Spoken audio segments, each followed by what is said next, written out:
what really happens? Who do you meet when you reach to the state of transcendental meditation? Like, do you experience God? What changes do come into your life? And you already told me that so much changes. Crime rates decrease, your negative patterns go away, your negativity goes away. So what really happens inside when you reach to this state of this meditation? Krishna says this very clearly in the Bhagavad Gita. Yogastha kuru karmani. Established in being, perform action. Doctor, I would now like to talk about the global vision of this meditation. And as we recently discussed in this podcast itself, that how this meditation can contribute to the collective consciousness. I personally see that India has a message that can maintain the balance of wellness and power in the world.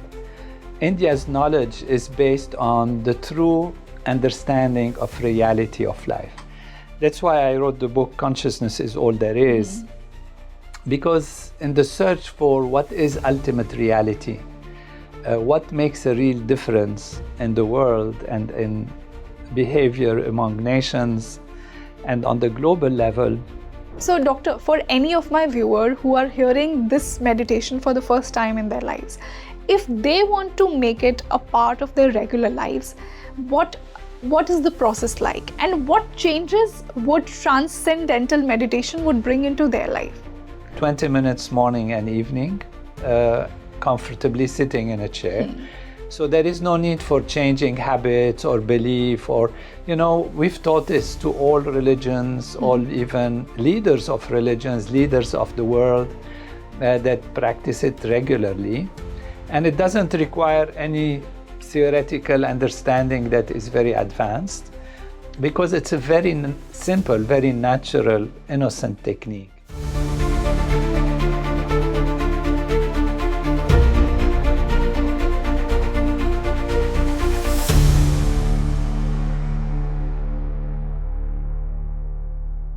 Namaste everyone, a very warm welcome on the show, and this is your host Rangoli Sharma. If meditation calls you and you want to explore your inner world, this is the podcast for you. Today we talk about the profound legacy of Maharishi Mahesh Yogi, a visionary who brought the ancient wisdom of the Himalayas to the modern world. The one who revived transcendental meditation. So in today's podcast, we talk about transcendental meditation and the legacy of Maharishi Mahesh Yogi. Now, when it comes to his contribution of reviving the Vedic wisdom to the Western world, it's completely revolutionary in itself. Today, we talk about his global vision. So I'm sure if meditation calls you, you are going to love this podcast. And what makes this podcast even more special? The guest who has joined me today, he is a global successor to Maharishi Mahesh Yogi. For the first time, he's joining us on Speaking Tree. He's an MIT-based neuroscientist, researcher, and author. I would like to welcome Dr. Tony Nader on Speaking Tree. Dr. Tony, a very warm welcome on the show. Thank you. Wonderful to be with you again. Such a pleasure to have you on the show today. And, I think this is such a beautiful day for each one from my audience to know about transcendental meditation. And today we are going to talk about one of the biggest names when it comes to transcendental meditation, Maharishi Mahesh Yogi ji. He's also known as the Giggling Guru, and one of the very first who took this Vedic wisdom in a very structured format to the West. So first, I would love to understand from you, what was his vision? What did transcendental meditation mean to him, and you being his successor? So from you today, I would love to know for my audience, what was transcendental meditation according to him? What was his global vision when it came to this kind of meditation? And then we'll move on to you being his successor and you taking his legacy forward. So first, I would love to know his vision from you. Maharishi's vision comes from his master, his teacher, Brahmananda Saraswati, who was the Jagat Guru of Jyotirmat, Shankaracharya. And Brahmananda Saraswati was a great, great teacher and knower of reality, knower of the Veda. And Maharishi spent a long time with him. And through him and Maharishi's own enlightenment and understanding, he discovered that life is fullness, that the nature of life is truly bliss consciousness. And in spite of that, people are suffering, they are having problems. And he felt that suffering is not necessary. Of course, it can happen. We have empathy and compassion and all of that. But he felt it's not really a necessary path to living fullness of life, living enlightenment. So after his teacher, his guru, passed, he went to the Himalayas, but he said he kept having that thought that maybe there is something we can do, we should do for the world. And he had many of these great teachers there, and they told him that beyond a certain level, it's all mud. It's all mud. Yeah, that it's all kind of Kali Yuga, and it's not there. But he kept getting that desire. And so his vision was how to bring to everyone the true nature of life, which is to live fullness, to live bliss consciousness. Wow. And his vision is that it's our birthright as human beings to live life in its fullness, which gives true happiness, true blissful being and consciousness on the highest level.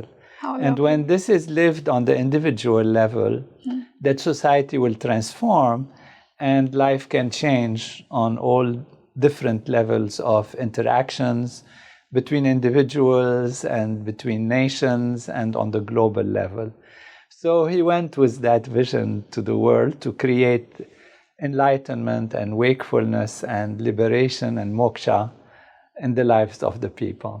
Doctor, I think that since Maharishi was one of the first who took this Vedic knowledge to the West, do you think he had to come across so many difficulties and, making the Western mind believe that, this is the state where you can actually reach?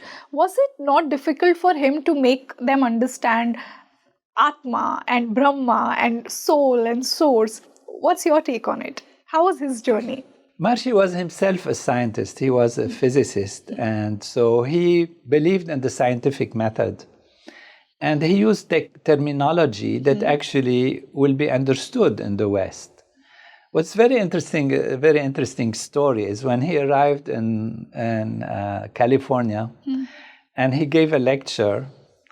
And people ask questions about what is it, what does it do, it gives you deeper calm, etc., and all of that.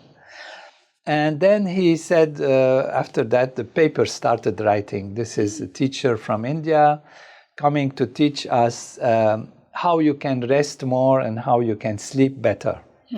So that was the purpose behind it, that was the intention with which he started. That was how the people saw it. Okay. But what Maharishi said is, he said, when I read the paper, I felt I should pack my my luggage and my thing and go back to India. Okay. Because I came to talk about enlightenment. I came to talk about wakefulness. I came to talk about consciousness. Okay. And they are talking about sleep and deep sleep and all exactly, and that's what they've made of it. Limited it to something very small, I believe. Yeah, exactly. And so, but then he said, it doesn't matter why people start. Maybe they start for health problem. Maybe they start for blood pressure problem. Maybe they start for they are not able to sleep. It doesn't matter. As long as they start transcending, then they are going to discover something deeper in themselves. So the reason why somebody starts, it doesn't matter, because it will help, and it will help everything. It will help everyone. And therefore, why not keep teaching it? And so that was really what made him feel, it doesn't matter that everyone starts, it doesn't matter why they start. By diving deep into the self, then one discovers this. And, it says everywhere in the Vedic literature that even a drop of knowledge can awaken something deeper in the individual. So he didn't go for spreading a religion or changing people's philosophies or why they want to do things. And he thought that by bringing the light simply darkness disappears, and people will start seeing by themselves what is reality. I don't have to force it on them or give them, understanding of Atma at the surface and all of that. But of course, as time went by, we all became very interested in knowing more, because we are having this beautiful experience of transcending, of going in the self, and as if the light is coming and we want more, we want more. So Maharishi then started to talk about Atma and Veda and knowledge, and because the seekers, the knowers who started to open up, were eager to understand more. Makes sense. So I think, Doctor, it also took them the right time to reach to that state of thinking about enlightenment and soul and Brahma. One more very important thing that I had discovered when I was researching on Maharishi, that when Beatles, the band, came to India, to Rishikesh, they also got fascinated with this meditation and they met Maharishi. So what happened after that? Like, I'm sure that once they contributed to the meditation, it might have made the meditation itself way more popular. So what was that movement like? Yeah, it was, there are many circumstances that made meditation popular. Famous people joining, like the Beatles, but also top leaders of society, very famous actors from all walks of life, different, presidents and prime ministers, and different scientists who found the effectiveness of it. And all of this together helped to spread the popularity that this is something real, The West was more fascinated by the physical aspect of life, physicality, this, that, the other. And the tradition from India is about the spiritual aspect of life, the inner self, the inner being, the transcendence. Absolutely. So for the West, it was new that something, this consciousness and mind and all that, it's all like kind of psychology or surface things.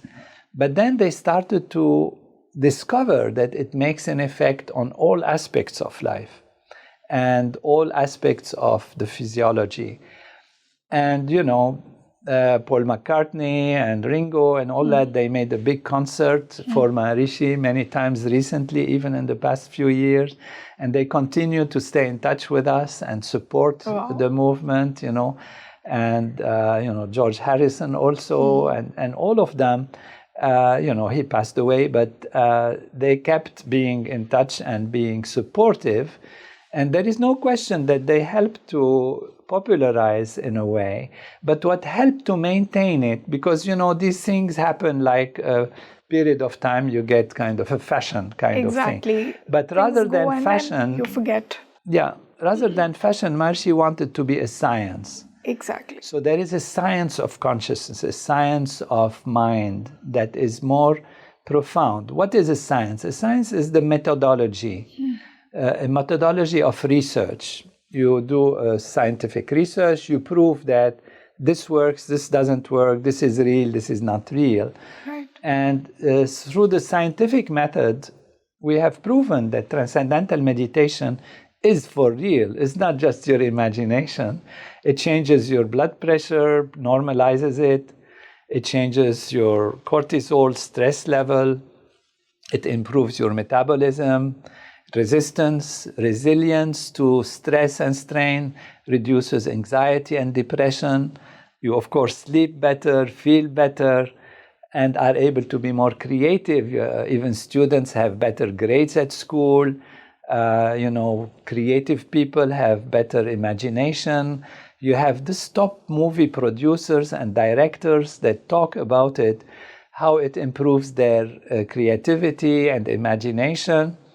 We have science that shows that admissions to hospitals reduces by practicing transcendental meditation. Really? Yes, and even insurance companies were giving credit and reduction in fees for those who practice meditation.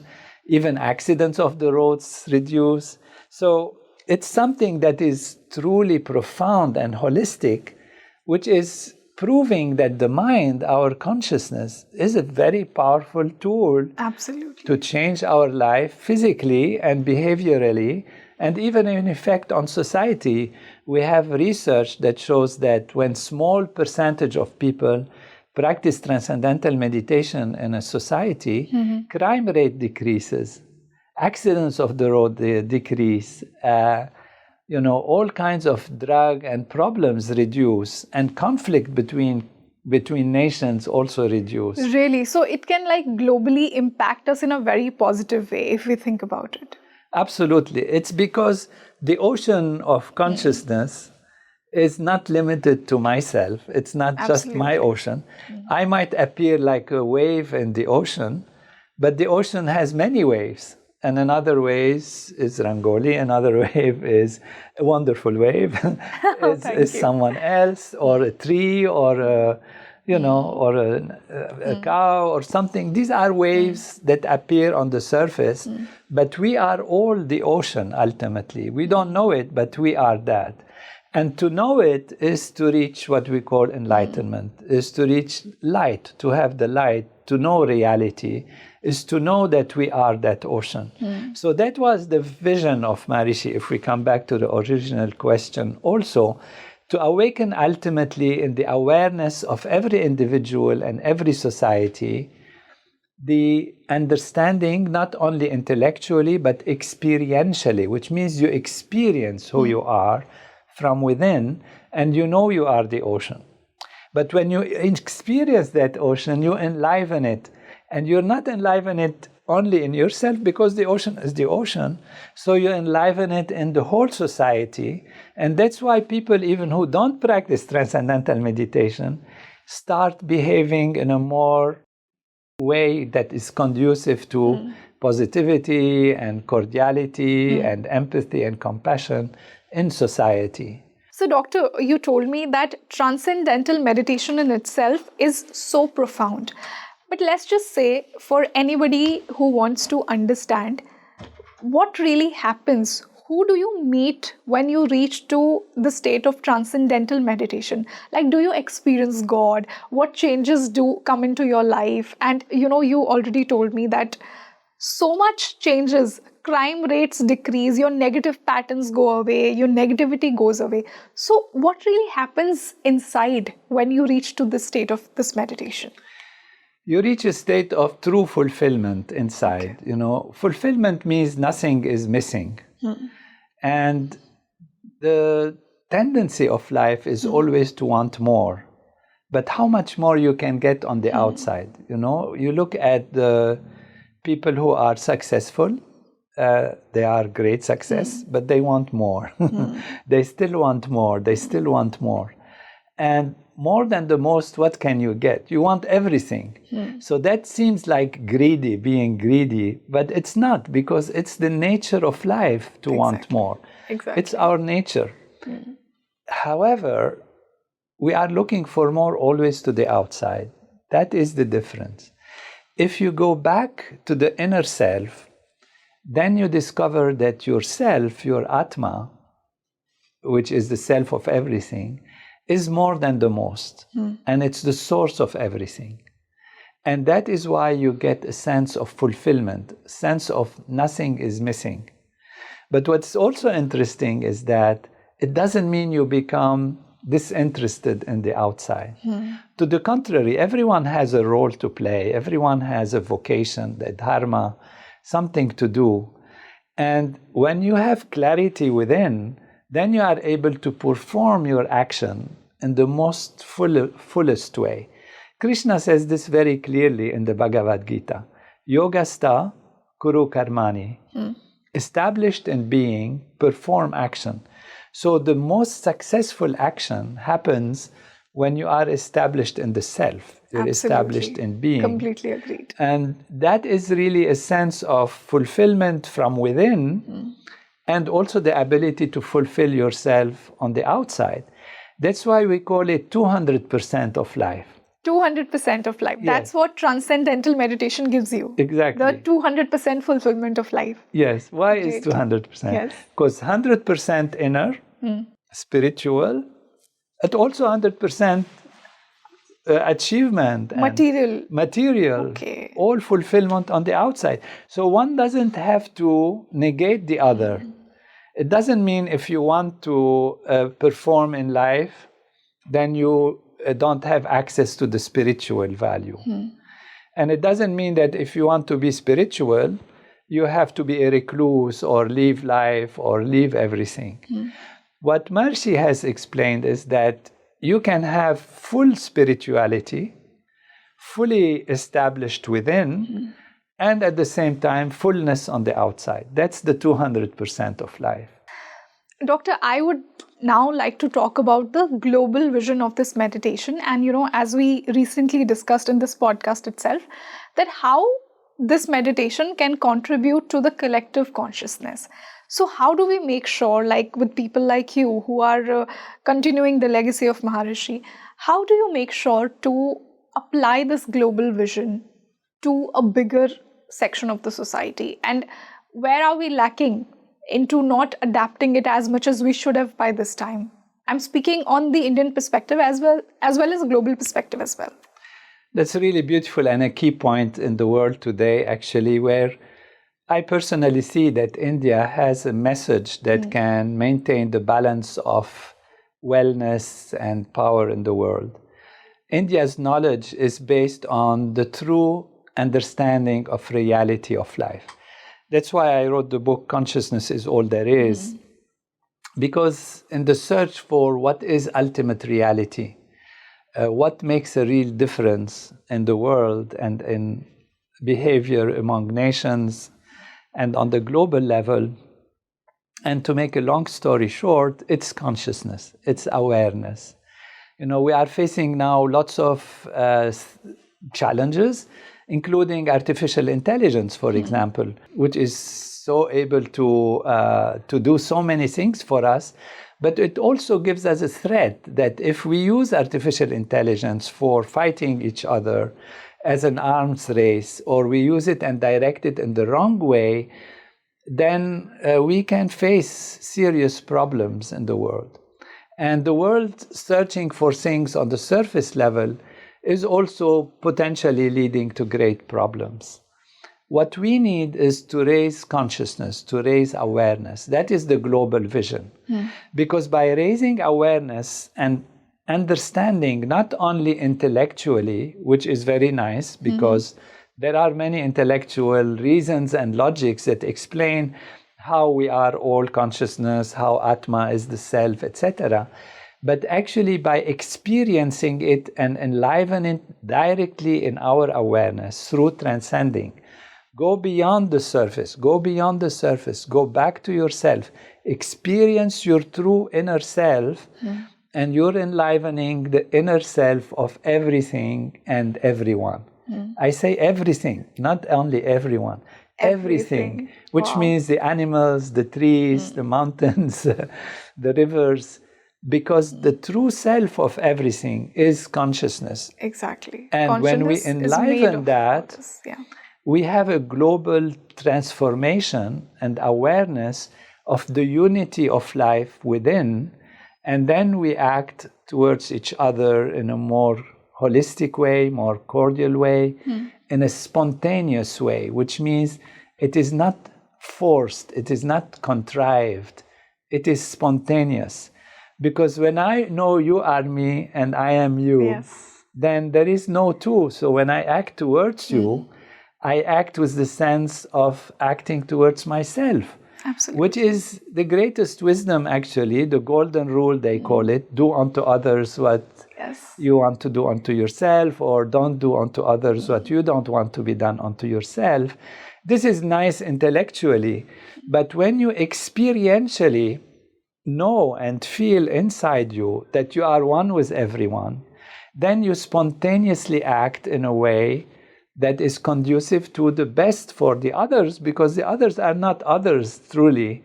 They are expressions of your own inner self. They're reflections of our own being. Exactly. That's really the supreme knowledge from the Vedas and Vedanta and Advaita Vedanta, which says that there is that field of being which manifests as all these different values. How does it manifest? What happens? This was the enigma that I have spent my life researching with Maharishi. and that I actually came to understanding how does it happen? Why does it happen? What's the scientific basis of it? Can we support it by philosophy, by logic, and by common sense, and by empirical science, which means by analysis and experimentation? And I came to the strong conclusion and conviction, which is that consciousness is all there is, that Vedanta is the real thing. And that is how, by enlivening that, we can change all the behavior in the world. And so another aspect of research which is interesting is that we don't need everyone to practice transcendental meditation. It would be great, of course, for their own benefit. Yes. But the science has shown that a small percentage of people practicing this technique, can change the whole society. And if they practice the advanced techniques of the Siddhis, the Yoga Sutras of Patanjali in a proper way, only the square root of 1% of the world population or of any country's population are enough to create a beneficial effect. So, Dr. Tony, what did transcendental meditation actually mean to him? And if I make it understand to my viewers who are hearing the term for the first time and they want to apply it in their lives, how do they understand this meditation? Meditation is anything that deals with the mind, really, rather than the body. Of course, there are asanas, yoga asanas, there are exercises for the body. And whatever is meditation, we know, deals with the mind, how the mind. So you can have focused meditation, kind of concentration techniques, contemplation techniques, whatever they call nowadays mindfulness techniques, to be mindful of things. And to transcend means to go beyond. So it's going beyond the surface level of the mind, beyond thought, beyond imagination, beyond feeling, beyond memory, and to reach a state of pure consciousness, pure being, pure awareness. We often use an analogy of the ocean. Yes, as we did off the camera. Yes, and so the ocean is like the mind, is like an ocean. It has a surface level, which is the waves. But if you dive deeper, it is calmer and calmer and calmer. The ocean is calmer. And the mind, by analogy, is also calmer. Until you reach the bottom of the ocean, where it's totally silent and quiet. And you can imagine even going beyond that to the totally silent field of being, which in terms of the mind is a state of total quiet and silence. But it is wakefulness. So it is alertness, wakefulness at the highest level, but very, very restful, very quiet. So this combination of restful alertness, so rest and wakefulness, is what we call transcendental consciousness. And in other terms, we also call it pure consciousness. Pure because you are conscious, you're aware, but of nothing. So it's consciousness, conscious of itself. And that is the field of the self with a big S, which we call Atma. So what Maharishi meant is that there is a way, a technique, transcendental meditation, to dive deep within, inside ourselves, and experience that pure consciousness, which is Atma, the source of everything and everyone, actually. So that's an additional point, which means that inner self is not just my own self, but it's the self of everything and everyone.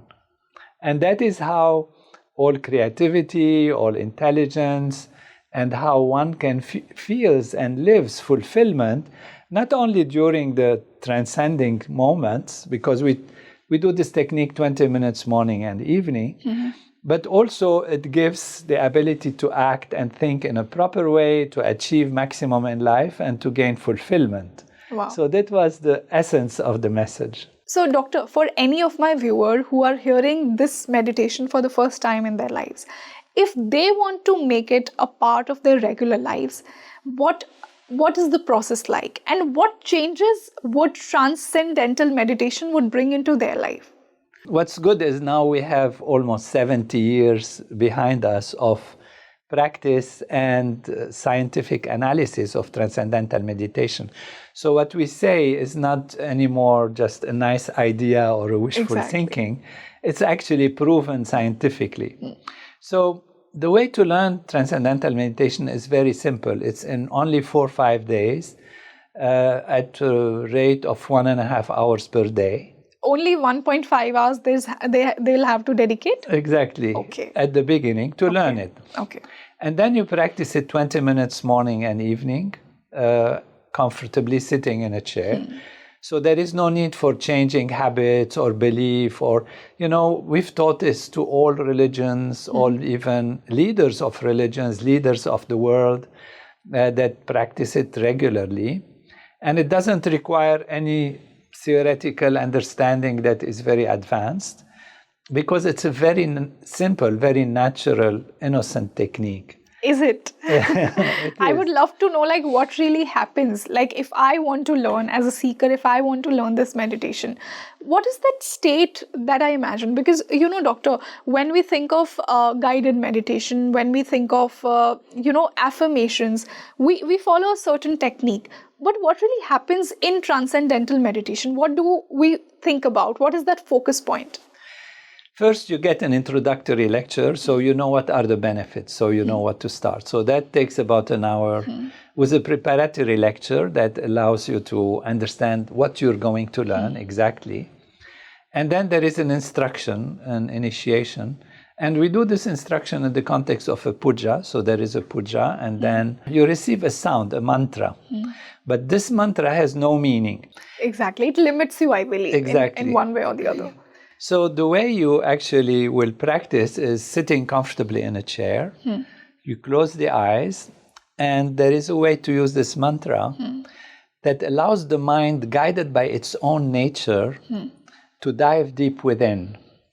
So the mind is always attracted by something more interesting, more caring, more loving. We all want more and more in life. It keeps itself busy all the time. Exactly, more charming. We're looking also for fulfilling life and fulfilling desires. We're looking for more love, more happiness, more wealth, more everything. So the mind is searching either to remove stresses and blocks or to get greater achievement and greater fulfillment. But we always do this usually through the senses, looking outward. Whereas inside ourselves is more than anything that is outside. That is the source of everything. And when we direct the mind inwards, it dives guided by its nature, which means there is no effort and no manipulation of the mind. This is very different from any other technique, where you try to guide the mind to think this way, to put attention on this, to think of that, or to focus on this, or to, contemplate on some, nice ideas or all of that. In this technique, we don't do that. But how does it work, you would say? How can the mind then do that? Just think of yourself when you're reading a book which is not so interesting, let's say. Okay, not so interesting book. You're reading and you want to read, but then some nice music starts next door. That's very catchy, and you get all distracted. Exactly. So the eyes are going through the words you think you're reading, but your consciousness, your awareness is with the music. And the shift between the book and the music, you didn't make any effort for that. Yes. It happens spontaneously. And the reason is the mind is given or has found something more attractive. And so the shift of attention from one thing to the other happens without any effort. That's why we say it's simple and it's natural. Natural because it's the nature of the mind to search for more. Yes. And so the mind shifted because the music was more charming, more interesting. Now, if you guide the mind, if you tell the mind to go inside, and inside is really more charming than anything, then you will see the mind shifting towards inside and diving deep. That's why the process is completely natural and not manipulated in any way. However, when you dive into the ocean of the mind, it gets more quiet and more quiet, more settled. So to keep the mind awake but in a non-directed way, there is a mantra that is like a vehicle, in fact. So it's not the mantra that does the job. What is it then? It's the nature of the mind to be attracted by this inner self, this inner being. Something more charming. More charming, which we find naturally more charming. And the mind settles down. And the mantra is there as a vehicle on which the mind is sitting, in a sense, until you transcend, which means you leave the mantra behind and you leave the thoughts behind, and you experience samadhi, you experience transcendental consciousness. Wow, then you reach to a very high state. Very high state, even for a moment, you know. And then, but the mind does come out. And the reason it comes out is because there are blocks and stresses in there. So when you learn transcendental meditation, you learn how to deal with the thoughts, how to use the mantra. So there are these two things that you learn, the mantra and how to use it properly. And the process happens just by itself, naturally. So, Doctor, what is this mantra actually that you're talking about? There are many mantras, and depends on the individual, requirements. And the teachers have been trained by Maharishi to select these mantras appropriately for each student. How exactly, like a certain section of the society, if they learn this meditation, how would they contribute to the ones who are not learning it? Because you are acting from the level which supports all the other levels. You see, if you act on the surface, on the wave level, your effect is very limited. If you act from the transcendent, from the ocean level, then you are not influencing one or two waves, you're influencing the whole ocean. So when you awaken that Atma, that consciousness, within yourself as a group, as a coherent group, you change the things in the world. And so we wanted to do an experiment. We've done already 116 different research studies, experiments that show that it works.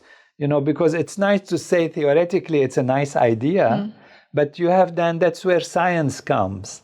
And science says, okay, prove to me that it works. So we've done the research and we have seen that it actually works. So India is right, Veda is right. Consciousness is primary, and you can change the surface by changing the ocean itself, by awakening the ocean in a special way. One of the experiments we've done is in Hyderabad, which was a couple of years ago, where we got 10,000 people to come and practice this program together. And we had a sankalpa, an intention. The intention is that this group of 10,000 should become permanent, because if you bring the light, darkness disappears. But if you take the light away, darkness comes back because you have no light. So our experience has been, every time we did the group, things improved worldwide or locally if it's a small group. And when you stop the group, things after a while get back into not the right direction. So Maharishi said, we don't want to be firefighters anymore. You know, like there is a fire now, create a group, put your energy, put your money, and then it will calm the things. And then go away and the fire comes back again and the violence comes back again. So our sankalpa, our desire, our intention was that this group become permanent. And it is happening. So that's why, in spite of the situation in the world, which seems chaotic to some level today, we are very hopeful, because large groups are being formed, and mainly in India, so we are very proud of that. And many great spiritual leaders who are truly desiring the well-being of the world have adopted and are using this technology, so that, you know, India can shine as a light for the whole world and change the trend of time towards peace and harmony everywhere. Lovely.